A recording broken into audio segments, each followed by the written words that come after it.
Hello लो, लो, लो दोस्तों, कैसे हैं आप लोग। दोस्तों आज वाली क्लास के अंदर हम लोग अपना पार्टनरशिप का ही एक टॉपिक जो हम डिस्कस करने आए हैं, जिसका नाम है एक्यूमुलेटेड प्रॉफिट्स एंड रिजर्व्स का ट्रीटमेंट। ये टॉपिक कंप्लीट पार्टनरशिप के अंदर जो है एक कॉमन टॉपिक है, यानी कि ये एडमिशन में भी आता है, ये चेंज इन पीएसआर में भी आता है, रिटायरमेंट में, डेथ में, यानी ओवरऑल जो पार्टनरशिप है ये सबके अंदर यूज होगा। तो ये कॉमन टॉपिक है और बहुत ईजी टॉपिक है। आइए समझते हैं इसको करने का तरीका क्या है। टॉपिक का नाम है treatment of accumulated profits, reserves and accumulated losses। ये जो टॉपिक है ये कॉमन टॉपिक है, common topic for complete partnership.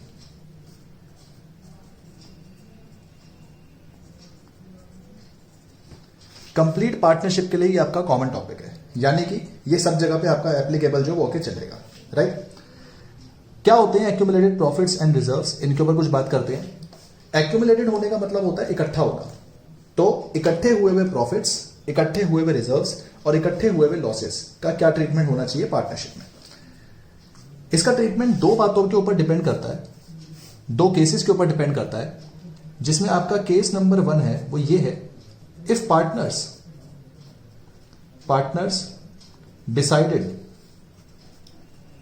to not to show these items in balance sheet। पहला केस है कि अगर पार्टनर ने डिसाइड करा कि वो इन आइटम्स को बैलेंस शीट में शो नहीं करना चाहते। बैलेंस शीट में शो नहीं करना चाहते का मतलब है कि पार्टनर्स इन आइटम्स को डिस्ट्रीब्यूट करना चाहते हैं, that is they want to distribute these items। Partners जो है इन आइटम को डिस्ट्रीब्यूट करना चाहते हैं। देखिए दोस्तों, अगर बैलेंस शीट के अंदर कोई एक्यूमुलेट प्रॉफिट्स, रिजर्व वगैरह पड़े और मैं चाहता हूं कि मैं उनको बैलेंस शीट में अब नहीं दिखाना चाहता, तो मेरे पास एक ही रास्ता है उनको बैलेंस शीट में ना दिखाने का, कि वो जितने भी रिजर्व्स, प्रॉफिट, लॉसेज हैं उनको मैं पार्टनर में जाकर डिस्ट्रीब्यूट कर दूं। तो जब ये पार्टनर में डिस्ट्रीब्यूट होते हैं, ये कौन सी रेशियो में डिस्ट्रीब्यूट होते हैं? Old ratio. ये ओल्ड रेशियो में डिस्ट्रीब्यूट क्यों होते हैं? इसका एक कारण है, क्योंकि ये एक बैलेंस शीट आइटम है और बैलेंस शीट आइटम पे जो हक होता है पुराने पार्टनर्स का होता है। क्योंकि बैलेंस शीट आइटम्स पे हक पुराने पार्टनर्स का है, तो ये आइटम बटना भी पुराने पार्टनर्स में ही चाहिए। क्या एंट्री होती है बटने की, उसको समझते हैं। मान लीजिए दोस्तों, अगर मैं एक्यूमुलेटेड प्रॉफिट और रिजर्व्स को बांट रहा हूं, तो उसकी एंट्री होगी एक्यूमुलेटेड प्रॉफिट्स या reserves account debited to partners capital account, to partners capital account. ये एंट्री मैं पास करूंगा जब मैं एक्यूमुलेटेड प्रॉफिट्स को या रिजर्व्स को बांट रहा हूं। और अगर मैं एक्यूमुलेटेड लॉसेस को बांट रहा हूं तो एंट्री पास करूंगा partners capital account debited to accumulated losses. ऐसे क्यों हमने पास करी वाली एंट्री? असल में होता यह है कि जो आपके एक्यूमुलेटेड प्रॉफिट्स होते हैं, ध्यान दीजिएगा, एंड जो रिजर्व्स होते हैं, इनका क्रेडिट बैलेंस होता है, बिकॉज ये आपके फायदे हैं। तो क्रेडिट बैलेंस वाले आइटम को खत्म करने के लिए हमें एंट्री में उसको डेबिट करना पड़ेगा। सिमिलरली जो आपके एक्यूमुलेटेड लॉसेज होते हैं, एक्यूमुलेटेड लॉसेज, इनका डेबिट बैलेंस होता है, हर लॉस का डेबिट बैलेंस होता है, और क्योंकि उनका डेबिट बैलेंस है तो उनको खत्म करने के लिए हमें उनको एंट्री में क्रेडिट करना पड़ेगा। नरेशन लिखना चाहे तो आप लिख सकते हैं, बीइंग एक्यूमुलेटेड प्रॉफिट्स डिस्ट्रीब्यूटेड। उसी तरह से यहां पर भी being accumulated losses distributed, right. अभी हम एग्जांपल में इसको समझेंगे कि इसको करने का तरीका क्या है। आइए देखिए, एग्जांपल जो मैं आपको यहां पे जो वो बताऊंगा, एग्जांपल के अंदर डिस्कस करते हैं। Example for case 1। मान लीजिए दोस्तों कि आपके पास दो पार्टनर हैं, ए और बी, जिनकी रेशियो 3:2 है, और आपके पास एक बैलेंस शीट दे रखी है। बैलेंस शीट के अंदर एसेट साइड में और लायबिलिटी साइड में कुछ आइटम दिए। एसेट साइड में आपको आइटम दिया हुआ है penal account debit balance, let's say 50,000। Liability side में आपको आइटम दिया हुआ है जनरल रिजर्व, दैट इज 30,000, और एक आपके पास आइटम दिया हुआ है workman compensation reserve, that is 10,000। हमारे पास बैलेंस शीट में फिलहाल के लिए ये आइटम है। मैंने ये बैलेंस शीट का एक्सट्रैक्ट आपको बताया। एक्सट्रैक्ट मतलब कि मैं आपको कंप्लीट इन्फॉर्मेशन नहीं बता रहा, मैं सिर्फ आपको बैलेंस शीट का एक हिस्सा दिखा रहा हूं। इन्होंने कहा सी एडमिटेड फॉर 1/4 शेयर, मतलब मेरा क्वेश्चन जो है एडमिशन का चल रहा है। और मैंने बताया कि ये टॉपिक आपके कंप्लीट पार्टनरशिप में सेम है, तो इस बात से कोई फर्क नहीं पड़ता कि क्वेश्चन एडमिशन का है, रिटायरमेंट का है या डेथ का है। इवन चेंज इन पीएसआर का भी होगा तो भी ट्रीटमेंट हम सेम चलेंगे। क्वेश्चन ने बोला जर्नलाइज करो, तो आपने यहां पे ये बात ध्यान रखनी है, हम जानते हैं कि इस क्वेश्चन के अंदर पुराने पार्टनर ए और बी हैं, और हम ये जानते हैं कि सी पार्टनर नया आ रहा है। तो सोचिए दोस्तों, जब सी बिजनेस में एडमिट हो रहा होगा तो ए और बी क्या करेंगे, सी के एडमिट होने से पहले जितने भी इकट्ठे हुए प्रॉफिट लॉसेस होंगे, रिजर्व्स होंगे, उनको आपस में बांट के खत्म करेंगे। तो हमारे केस में जो एक्यूमुलेटेड लॉसेस हैं वो कौन सा है, पीएनएल का डेबिट बैलेंस, और एक्यूमुलेटेड प्रॉफिट और रिजर्व्स कौन से हैं यहाँ पे, जनरल रिजर्व और वर्कमैन कंपनसेशन रिजर्व। किसी भी तरह के जो अन्य रिजर्व होते हैं वो भी इस कैटेगरी में आ सकते हैं। मैं एग्जांपल के तौर पे आपको बता देता हूं कि जो एक्यूमुलेटेड लॉसेस हैं वो आपके क्या क्या होते हैं। एक्यूमुलेटेड लॉसेस के बारे में अगर मैं आपको बोलूं तो वो आपके यहां लिख देते हैं। एक्यूमुलेटेड लॉसेस आपके होते हैं जैसे एडवर्टीजमेंट सस्पेंस, या फिर पीएनएल अकाउंट का डेबिट बैलेंस, या फिर मिसलेनियस एक्सपेंडिचर अकाउंट। ये सब आपके एक्यूमुलेटेड लॉस होते हैं। और एक्यूमुलेटेड प्रॉफिट्स जो रिजर्व्स हैं वो कौन से होते हैं, वो होते हैं पहले तो सारे रिजर्व्स प्लस पीएनएल अकाउंट का क्रेडिट बैलेंस। क्रेडिट बैलेंस का मतलब प्रॉफिट होता है और पीएनएल अकाउंट का डेबिट बैलेंस मतलब लॉस होता है, राइट। तो एसेट साइड में जो आपको दिए होते हैं वो एक्यूमुलेटेड लॉसेज हैं, ये आपके एक्यूमुलेटेड प्रॉफिट्स हैं। तो हमें करना क्या है, जर्नलाइज करते वक्त हमें इनको खत्म करना होगा, क्योंकि पार्टनर इनको आपस में बांटेंगे। तो बांटने का तरीका मैंने आपको बताया, क्योंकि एक्यूमुलेटेड प्रॉफिट्स का जो बैलेंस है क्रेडिट बैलेंस होता है, तो हमें इनको एंट्री में डेबिट करना होगा, यानी general reserve debit, WCR debit, और इसको हम बांटते हैं ओल्ड रेशो में। जैसे कि मैंने आपको बताया था ओल्ड रेशो के अंदर डिस्ट्रीब्यूट करना है। तो ओल्ड पार्टनर है A's capital to B's capital. आइए देखते हैं कैसे बटेगा। 30,000 वैल्यू है, 10,000 वैल्यू, टोटल कितनी हो गई 40, और 40 को ओल्ड रेशियो आपकी कितनी है 3:2, उसके अंदर जाके इसको डिस्ट्रीब्यूट करेंगे। जब आप 3:2 में इसको डिस्ट्रीब्यूट करेंगे तो वो आएगा 24 and 16,000। Narration being accumulated profits distributed, right. इसके अलावा जो हमारा एक्यूमुलेटेड लॉस है हमें उसको भी बांटना है। हमारे क्वेश्चन में एक्यूमुलेटेड लॉस जो दिया हुआ है वो दिया हुआ है पीएनएल का डेबिट बैलेंस। तो पीएनएल के डेबिट बैलेंस को खत्म करने के लिए पीएनएल को क्रेडिट करना पड़ेगा। लिखेंगे पीएनएल डेबिट बैलेंस को यहां क्रेडिट करा, कितने का है 50,000, और पार्टनर्स में जाके बांटेंगे। तो एज कैपिटल बीस कैपिटल। अगर आप सोच रहे हैं कि एक्यूमुलेटेड लॉस बांटते हुए पार्टनर्स जो डेबिट क्यों हो रहे हैं, क्योंकि लॉसेस से पार्टनर की कैपिटल कम हो जाती है, और कैपिटल कम करने के लिए आपको पार्टनर को डेबिट करना होगा। सिमिलरली एक्यूमुलेटेड प्रॉफिट्स या रिजर्व से पार्टनर की कैपिटल बढ़ जाती है, तो उनकी कैपिटल को बढ़ाने के लिए आपने उनको क्रेडिट करना होगा। 50,000 को ओल्ड रेशियो के अंदर बांटेंगे। ओल्ड रेशियो आपकी 3:2 है, बट क्या आएगा 30,000 20,000।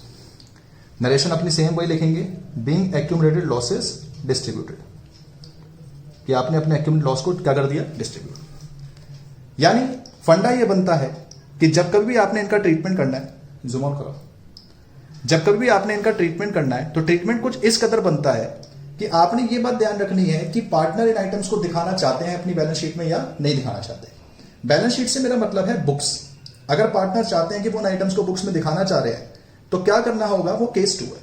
पर अगर पार्टनर्स चाहते हैं कि इन आइटम्स को बैलेंस शीट में ना दिखाएं तो वो केस 1 है। और इसका मतलब है कि हमें इन आइटम्स को पार्टनर्स में डिस्ट्रीब्यूट करना होगा, कौन सी रेशियो में, ओल्ड रेशियो। और ओल्ड रेशियो में बांटने के लिए आप ये एंट्री पास करके चल सकते हैं, राइट। अब मैं आपको बताता हूं कि अगर पार्टनर्स ने यह सोचा कि क्यों ना इन आइटम्स को बैलेंस शीट में दिखाया जाए, यानी कि केस नंबर 2, तो ट्रीटमेंट क्या किया जाता, आइए देखते हैं। जूम इन करो। केस नंबर 2 के लिए हम लोग कुछ इस तरह से क्वेश्चन करेंगे। अब मैं आपसे कह रहा हूं केस 2 के लिए, इफ पार्टनर्स decided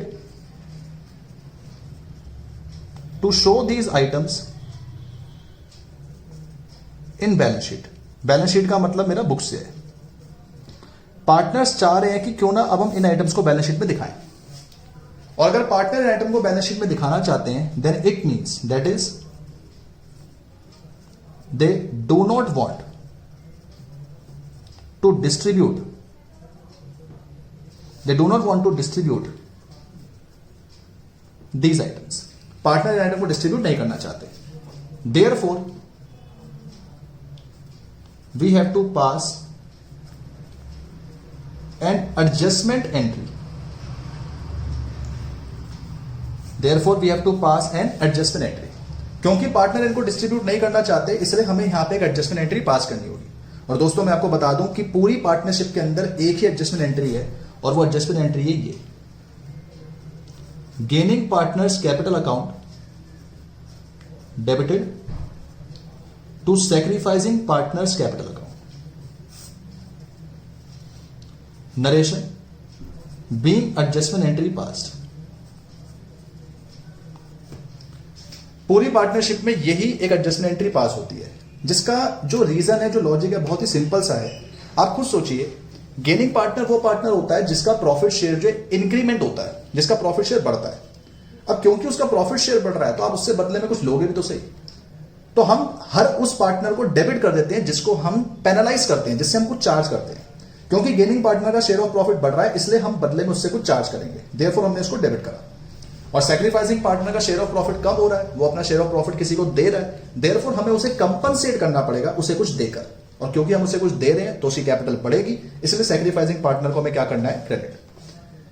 लेकिन ये जो एंट्री आपने पास करनी है, this entry will be passed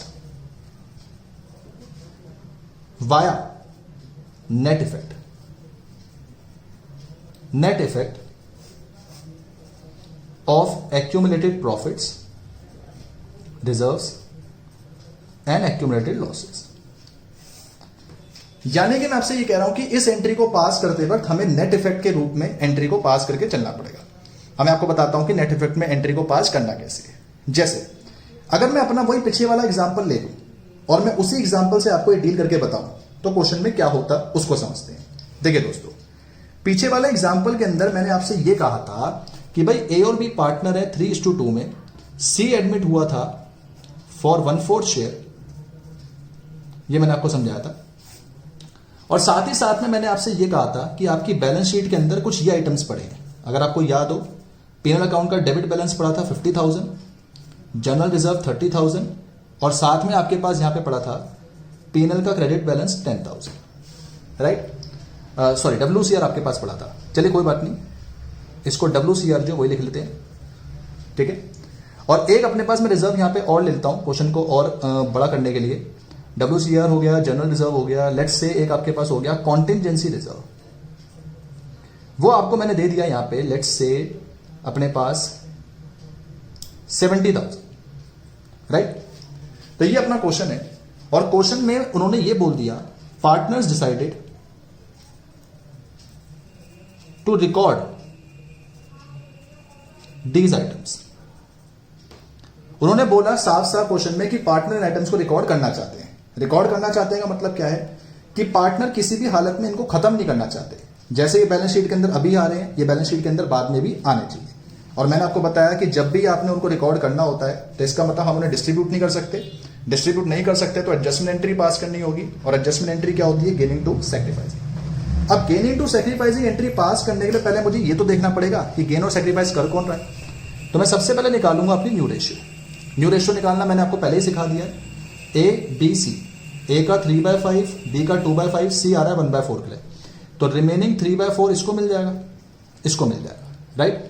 जब आप सॉल्व करते हैं तो आएगा आपके पास 9/20, 6/20, यहां पे 5/5 से मल्टीप्लाई करा 5/20, यानी न्यू रेशियो हो गई 9:6:5। अब अगर मैं यहां पे सैक्रिफाइसिंग रेशियो निकालने का प्रयत्न करूं, तो सैक्रिफाइसिंग रेशियो निकालने के लिए ABC। ध्यान रखना दोस्तों, वैसे तो हम सैक्रिफाइसिंग रेशियो से पुराने पार्टनर की निकालते हैं, पर इस क्वेश्चन के अंदर क्योंकि मुझे एंट्री गेनिंग टू सैक्रिफाइसिंग पास करनी है, तो मैं सारे पार्टनरों को कंसीडर करूंगा। रीजन होता था ओल्ड माइनस न्यू, तो ओल्ड इसका 3/5, इसका 2/5, ये तो ओल्ड था ही नहीं तो 0, माइनस करना है न्यू, तो 9/20, 6/20, 5/20, सॉल्व करा, ये आया -5/20, राइट। अब इसको सॉल्व करा, ये आया 2/20, इसको सॉल्व करा, ये आया 3/20। मैं सैक्रिफाइस निकाल रहा हूं, ये पॉजिटिव आया, ये पॉजिटिव आया, इसका मतलब ये दोनों के दोनों भाई क्या कर रहे हैं, सैक्रिफाइस। ये नेगेटिव आया, इसका मतलब ये भाई क्या कर रहा है, गेन। क्योंकि अगर सैक्रिफाइसिंग रेशियो निकालते वक्त कोई बंदा नेगेटिव आ गया तो वो क्या कर रहा है, गेन, राइट। तो मुझे क्वेश्चन में पता चल गया है कि सी गेन कर रहा है और ए और बी सैक्रिफाइस कर रहे हैं। तो एंट्री आपकी आके बनेगी C's capital account debited to A's capital account to B's capital account. जैसा कि मैंने बताया था, गेनिंग पार्टनर को डेबिट और सैक्रिफाइसिंग पार्टनर को क्रेडिट। नरेशन लिखेंगे बीइंग एडजस्टमेंट एंट्री पास्ट। और मैंने कहा था ये एंट्री आपकी नेट इफेक्ट पे पास होनी चाहिए, तो मैं नेट इफेक्ट भी आपको निकाल के दिखाता हूं। नेट इफेक्ट का मतलब होता है कि एक्यूमुलेटेड प्रॉफिट रिजर्व को प्लस करो और एक्यूमुलेटेड लॉसेस को माइनस करो। तो accumulated profit reserve plus accumulated losses को जो है माइनस। हमारे क्वेश्चन के अंदर चेक करिए, जो एक्यूमुलेटेड प्रॉफिट रिजर्व्स हैं 30, 10 और 70, एक्यूमुलेटेड लॉस है 50। तो इसको मैं यहां करके दिखा देता हूं। जब आप करेंगे 30,000, 10,000, 70,000, that would be our 1,10,000 minus 50,000, तो नेट इफेक्ट निकल के आया 60,000। आपने ये 60,000 लेना है और इनमें जाके डिस्ट्रीब्यूट कर देना है। कैसे डिस्ट्रीब्यूट करना है वो समझेंगे। 60,000 को जो आपने बांटना है इनके पर्टिकुलर सैक्रिफाइसिंग गेनिंग शेयर में बांटना है। जैसे ए का आ रहा है 3/20, तो अब ए में मैं लिखूंगा 60,000 का 3/20, राइट। तो ये अपने पास आएगा 9,000। उसी तरह से 60,000 का 2/20, ये इसमें आएगा आपके पास 6,000। उसी तरह से 60,000 का 5/20। दोस्तों -5/20 मत करना, मेरे को पता है कि आपके दिमाग में डाउट आ रहा होगा कि सर -5/20 क्यों नहीं करा। माइनस सिर्फ और सिर्फ ये सिंपलाइज करता है कि गेन कर रहा है, माइनस में कभी कैलकुलेशन नहीं करनी, राइट। तो ये आपके पास निकल के आ जाएगा 15,000। तो एंट्री बन जाएगी C's capital account debit 15 to A's capital to B's capital. मतलब नेट इफेक्ट निकाल के आपने जो एंट्री अपनी बस वो पास करनी है और उस एंट्री को आपने अपनी जो भी आपने सैक्रिफाइसिंग शेयर गेनिंग शेयर निकाला होगा उसमें जाके शो कर देना है, राइट। चलिए दोस्तों, उम्मीद करता हूं कि यहां तक आपको टॉपिक समझ में आया होगा। अब यहां पे मैं कुछ बेसिक कंसीडरेशंस के बारे में बात करूंगा। देखें, कई दोस्त मेरे कहते हैं कि सर ऐसा भी तो हो सकता है कि जो आपने नेट इफेक्ट निकाला ये नेट इफेक्ट नेगेटिव आ जाए। मैं कहा हाँ भाई बिल्कुल हो सकता है, ये भी पॉसिबल है। तो करना कुछ नहीं है, अगर आपका नेट इफेक्ट नेगेटिव आ जाए, नेगेटिव कहने का मेरा मतलब है अगर आपके एक्यूमुलेटेड लॉसेस ज्यादा है आपके एक्यूमुलेटेड प्रॉफिट से, तो ऑब्वियस सी बात है नेट इफेक्ट नेगेटिव आएगा। अगर नेट इफेक्ट नेगेटिव आ जाए तो आप अपनी एडजस्टमेंट एंट्री रिवर्स कर दोगे, यानी उस केस में आप एंट्री क्या पास करोगे, sacrificing partner capital debited to gaining partner capital account, right. इसका मतलब जो मैंने यहां पे एडजस्टमेंट एंट्री आपको बताई है गेनिंग टू सैक्रिफाइसिंग, ये एंट्री आपने पास करनी है इफ नेट इफेक्ट आपका क्या हो, पॉजिटिव।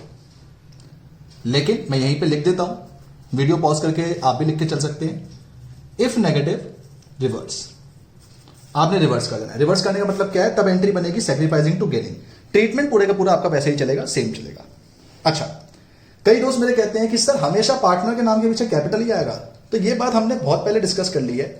जब जब फिक्स कैपिटल्स होती हैं, अगर आपके क्वेश्चन में ये बात बोली गई है कि पार्टनर की फिक्स कैपिटल्स हैं, तो उस केस में आप पार्टनर के नाम के पीछे करंट अकाउंट लिखोगे।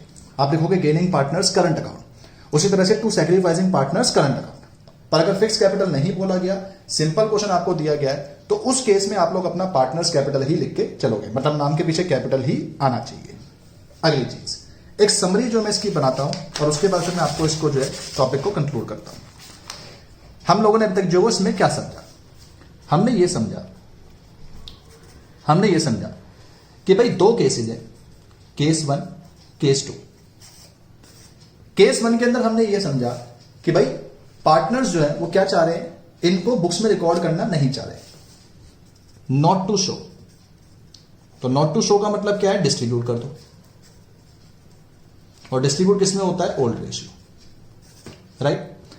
केस 2 मैंने आपको जो बताया, मैंने आपको बताया कि पार्टनर शो करना चाह रहे हैं, तो कांट भी डिस्ट्रीब्यूट, हम इसमें डिस्ट्रीब्यूट नहीं कर सकते। देयरफॉर क्या पास करनी है, एडजस्टमेंट एंट्री। और एडजस्टमेंट एंट्री के लिए मैंने आपको बताया कि जो आपका नेट इफेक्ट है पॉजिटिव आता है तो गेनिंग टू सैक्रिफाइसिंग, और अगर नेट इफेक्ट आपका नेगेटिव आता है तो sacrificing to gaining, right. I know कई दोस्त मेरे ये मन में डाउट लेकर आ रहे होंगे कि सर अगर दोनों में से क्वेश्चन में कुछ बताया ना हो, कौन सा केस लगाना है। तो जब भी केस आपका साइलेंट हो, क्वेश्चन में कुछ नहीं बताया, आप केस 1 लगाएंगे। मतलब अगर क्वेश्चन के अंदर कुछ भी मेंशन नहीं है तो आप मान के चलेंगे कि इन आइटम्स को हमें अपनी बुक से बैनिश करना है। बैनिश करने का मतलब इनको खत्म करना है। खत्म करने का मतलब कि हमें इनको डिस्ट्रीब्यूट करना है, तो हम इनको डिस्ट्रीब्यूट करते हुए चलेंगे। लेकिन जब जब आपकी बुक्स में ऐसा लिखा हो कि भाई क्वेश्चन में ऐसा मेंशन है कि पार्टनर इनको ऑल्टर नहीं करना चाहते, पार्टनर इनको डिस्ट्रीब्यूट नहीं करना चाहते, पार्टनर इनको डिस्टर्ब नहीं करना चाहते, मतलब जैसे हैं वैसे के वैसे ही बैलेंस शीट में छोड़ना चाहते हैं, तो उस केस में आप ये वाला फंडा लगाते हुए चलेंगे। ठीक है, टॉपिक जो है वो कॉमन है चेंज इन पीएसआर के लिए, एडमिशन के लिए, रिटायरमेंट के लिए, डेथ के लिए। इवन डिसोल्यूशन में भी कई हद तक कॉमन है, बट डिसोल्यूशन में कुछ चेंजेस आते हैं। तो आप इस कंटेक्स्ट के मुताबिक अपने जो भी पीएसआर के क्वेश्चन है, रिटायरमेंट के, एडमिशन के हैं, जो इस टॉपिक से रिलेट करते हैं, अब वो आप करके चल सकते हैं। ठीक है दोस्तों, मिलेंगे अपनी नेक्स्ट वीडियो के अंदर। अगर आपको वीडियो पसंद आती है please give it a like, share करिए, सब्सक्राइब करिए। Thank you so much, take care, bye bye.